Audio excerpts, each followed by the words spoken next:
And now, it's The Law Show on CL 650. A comprehensive look at everything you need to know about the law.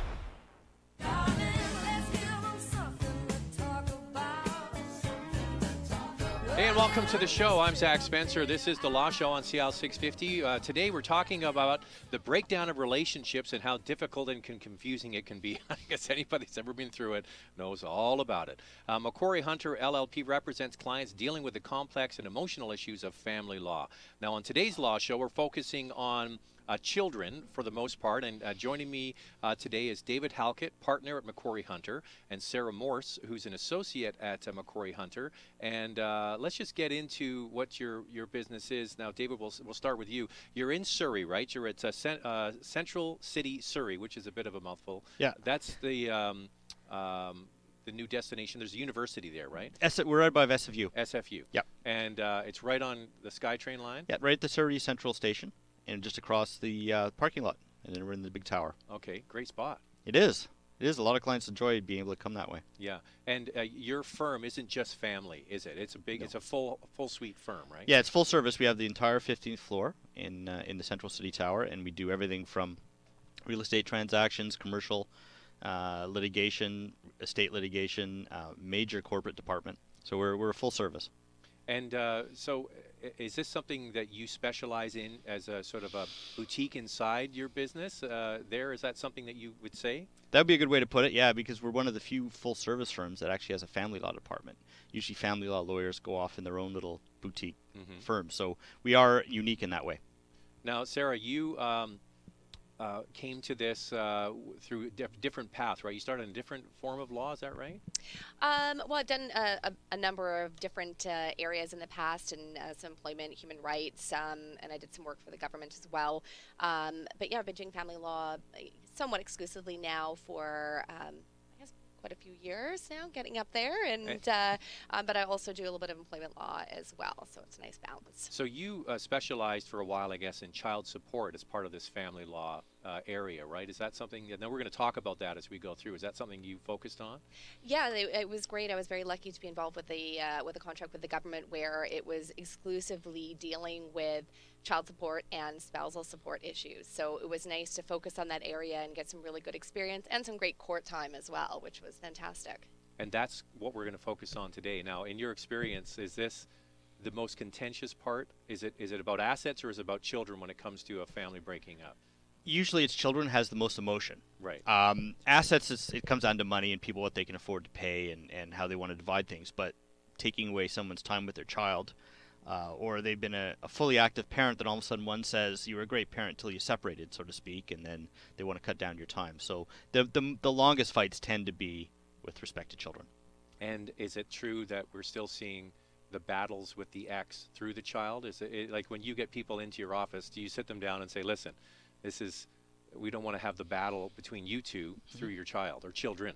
Yeah, well, our act now, the Family Law Act, which came to an effect March 18th of 2013, says that the best interest of the child is the only test, and we have to advise our clients to keep that in mind. And the best interest of the child is not what your best interest is as you see it. It's what's best for the child. Now, when someone comes into you initially and they have that initial consultation, what's your job? Is just to hold their hand and listen, because they really just want to vent, right?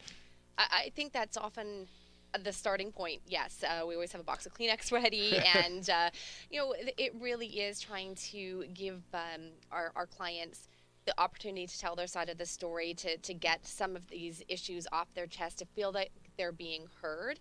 Because often when you're leaving a relationship, or the relationship has ended, your partner is no longer there. So, and if you don't have family close by, I mean, a lot of my clients just really have no one else to talk to, and they, sometimes they're embarrassed, they don't want to talk to their friends, it's very emotional. So we try to provide a good forum for them to be able to talk about their issues and be candid and be able to sort of let that all go and start fresh and figuring out how they want to deal with those issues. And you say that your time isn't cheap, so you're better to come and talk to me initially, but the therapy part of it is probably best served with someone else. Exactly. Right? But how I do it when someone comes in, I'll try to calm them down, because as I always jokingly say, no one comes to see me happy. No. Their initial consults, they're always, something's gone wrong in their life.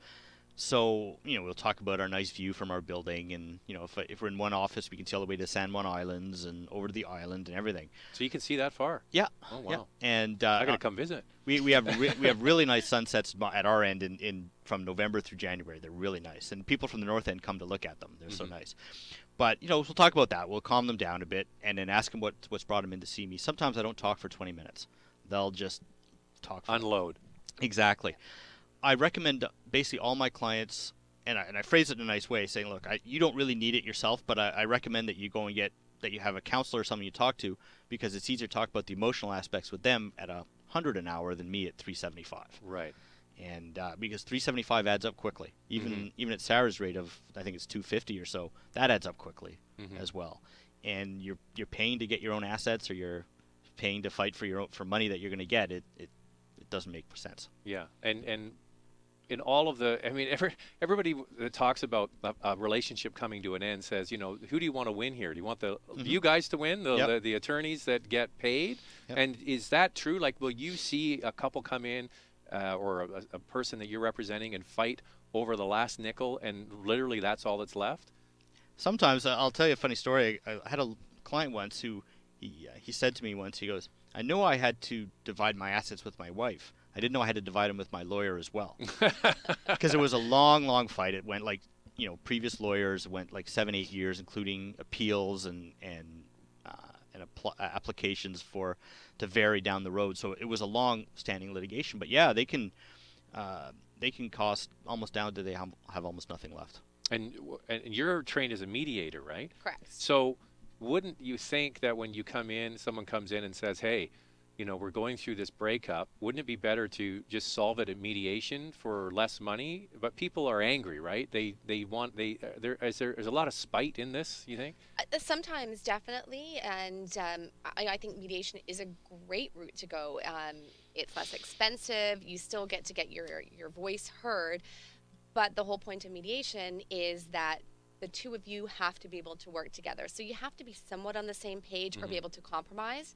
So if one of those parties is never going to be able to see the other perspective or be able to compromise, mediation just can't work just by the nature of mediation. But it's a great route to go, and I think I think that needs to be a push, because it is far less expensive than going through litigation, and you can get a result that hopefully has better buy-in from both people, because you're coming to a resolution together as opposed to a judge telling you you're going to be your life moving and that's forward, what you're right? going to be Exactly. As judges say, you control the process when you settle it yourselves. Both parties may not be happy with the settlement, but that's usually the definition of a good settlement. Both parties aren't happy. Instead of having a judge who's never seen your children, never met them, making a decision as to what's going to happen with your children or your assets that neither party's happy with, and there's nothing, and they haven't had no control over it. Interesting. So when is the time from the other side now? I'm thinking, okay, I'm not happy in my situation, or you've separated. So when is the best time to come and see experts like yourselves when it comes to breaking up a relationship? Is it before? Is it after? Who's more proactive? Are women typically more proactive with this, or men? What do you think? Well, I think in my experience, and I've been practicing family law now basically for 20 years, I think the women tend to make the decision that they're going to separate sooner, and they take a longer time to come to that decision. Women, in my experience, tend to have been more forgiving of their husband's behavior, whatever whatever kind of transgression or something. Exactly. Whereas the men that I've acted for tended to react quickly to something that they think their wife has done or has done, in their view. And they've come in and seen me right away. I've had some guys come in and want it all resolved within 3 days. I want a separation agreement. We've agreed on this. And has that ever happened? I did it once within a couple of weeks, and then it was very down the road because they hadn't been proper disclosure and stuff down the road. So, but yeah, I think the women tend to have thought it out longer. No one wakes up on a Monday and says, I'm calling Halkett and going in to get a divorce. They've thought about it. But I usually recommend that people, if they're thinking of separating, come in and know what your rights are. Because sometimes just talking to a lawyer, knowing what your rights are or what the obligations will be, may make you realize that I should go and work on what we have because you're going into the great unknown.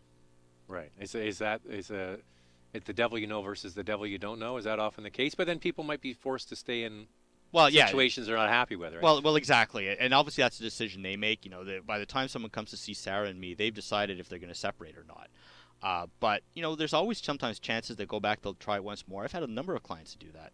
They've come, they've gotten their advice from me, and then they've gone back and I've followed up and say, like, are you coming in just for scheduling purposes and stuff, because they've set another appointment, and then they've decided they're going to try and work on it with their spouse. Do you notice now with the values of property in the Lower Mainland that's clouding people's judgment? Absolutely.